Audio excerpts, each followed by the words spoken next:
11টি স্বর্ণের বার, 8টি স্বর্ণের চুড়ি এবং একটি স্বর্ণের চেইন সহ সৌদি এয়ারলাইন্সের এক ক্রুকে আটক করা হয়েছে। গতকাল রাত 10টায় সৌদি এয়ারলাইন্সের SB804 ফ্লাইটটি রিয়াদ থেকে ঢাকায় অবতরণ করে। এ সময় সৌদি এয়ারলাইন্স ক্রু রোকেয়া খাতুনকে আটক করা হয়।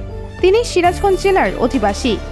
এপিবিএন-এর অতিরিক্ত পুলিশ সুপার মোহাম্মদ জিয়াউল হক জানান, গোপন তথ্যের উপর ভিত্তি করে এপিবিএন, এনএসআই এবং কাস্টমসের যৌথ উপস্থিতিতে SB804 ফ্লাইটের কেবিন ক্রু মিস রোকেয়া খাতুনকে কাস্টমস গ্রিন চ্যানেলে তল্লাশি করা হয়।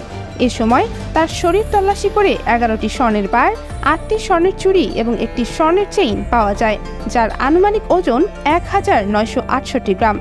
তিনি আরও বলেন, অভিযুক্তের বিরুদ্ধে বিমানবন্দর থানায় বিশেষ ক্ষমতা আইনে মামলা দায়ের করা হয়েছে। এই সময় ডেস্ক রিপোর্ট।